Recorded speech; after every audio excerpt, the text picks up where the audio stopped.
বন্ধুরা, তালের পিঠা তো খেতে আমরা সবাই ভালোবাসি, কিন্তু তালের রস বের করা এত ঝামেলা মনে হয়। তো আজকে আমি দুইটা পদ্ধতি দেখাবো, যেটা দেখার পর আপনাদের তালের রস বের করতে প্রতিদিন ইচ্ছে করবে। তো চলুন বন্ধুরা, তালের রসগুলি কিভাবে বের করব সেটা আপনাদের সাথে শেয়ার করছি। এখানে দেখুন, আমি দুইটা তাল নিয়েছি, তালগুলিকে ভালোভাবে চুলে নিয়েছি। তো চলুন বন্ধুরা, আমার প্রথম পদ্ধতিটা আপনাদের সাথে শেয়ার করছি। এখানে দেখুন, তালটাকে চুলানোর পর একটা কেচি দিয়ে এইভাবে একদম আমি সবগুলি কেটে নেব। এই দেখুন কেচি দিয়ে আমি সবগুলি একদম ভালোভাবে একদম ছাড়িয়ে নিয়েছি তালের পিউরি বের করার জন্য। এখানে দেখুন, এগুলিকে একটা বলের মধ্যে রেখে এবার জল দিয়ে আস্তে আস্তে করে হাতে কষলিয়ে আমি সুন্দরভাবে তালের রসগুলি কিন্তু বের করে নেব। তালের রসগুলি বের করার পর এবার দেখুন, একটা ছাঁকুনি নিয়েছি, আর এই ধরনের ছাঁকুনি কিন্তু সবার বাড়িতে থাকে। আমরা যখন পিঠা বা লুচি ভাজার জন্য যে ছাঁকুনিটা থাকে সেই ছাঁকুনি। এবার সবগুলি আমি রস এই ছাঁকুনির মধ্যে দিয়ে আস্তে আস্তে করে একদম কোনো আঁশ বা কোনো কিছুই থাকবে না তালের।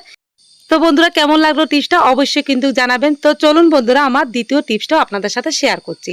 এবার চলুন, আমি যে দুইটা তাল নিয়েছি, একটা তাল তো বের করলাম, এবার আরেকটা তালের রসও আমি এবার বের করে নেব। দ্বিতীয় পদ্ধতির জন্য আমি নেব গ্রেটার। আমরা যখন পেঁয়াজ বা আদা প্রেস করি সেই গ্রেটার। এবার চলুন, সেটা দিয়ে কিভাবে নেবেন অবশ্যই আপনাদের সাথে শেয়ার করছি। আর এটা দিয়ে তালের রস বের করা খুব সহজ এবং একদম ইজি। তো বন্ধুরা, এর ধরনের গ্রেটার তো সবার বাড়িতে থাকে। তো বন্ধুরা, অনেক সময় কি হয়, আমাদের তালের যে চালনগুলো ভেঙে যায়, তখন আমরা তাল কিভাবে চালবো বা কিভাবে রসগুলি বের করব, তখন আমরা অনেক চিন্তিত হয়ে পড়ি। তো আমার এই টিপসটা ফলো করলে আপনাদের কাজ অনেক সহজ হয়ে যাবে, আর চালন বা কোনো কিছুই লাগবে না। তো চলুন বন্ধুরা, আমি যে দুটো পদ্ধতি দেখিয়েছিলাম, কোন পদ্ধতিটা আপনাদের সবচেয়ে বেশি ভালো লেগেছে অবশ্যই কিন্তু জানাবেন। এই দেখুন, তো বন্ধুরা, হলো না একটা দুর্দান্ত টিপস? আর এখন তো তালের সিজন, সবার বাড়িতে কিন্তু তাল আনবে পিঠা খাওয়ার জন্য।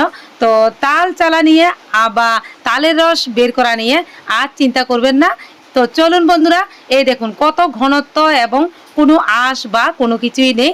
আমি আপনাদেরকে চামচ দিয়ে দেখাচ্ছি। এই তো একদম কোনো আঁশ বা কোনো কিছু নেই, একদম ঘনত্ব হয়ে গেল।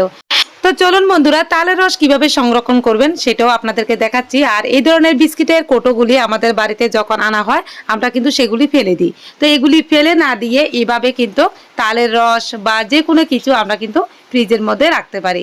এই দেখুন, কোটোটার মধ্যে আমি কিন্তু যতটুকু তালের রস আমার লাগবে সেগুলি বাইরে রেখে দিয়ে, আর যেগুলি আমার লাগবে না সেগুলিকে এইভাবে একদম কোটোর মধ্যে ভালোভাবে আটকে দিয়ে ডিপ ফ্রিজে রেখে অনেক দিন পর্যন্ত কিন্তু রেখে খাওয়া যায়। তো বন্ধুরা, কোন টিপসটা সবচেয়ে বেশি ভালো লেগেছে অবশ্যই কিন্তু জানাবেন।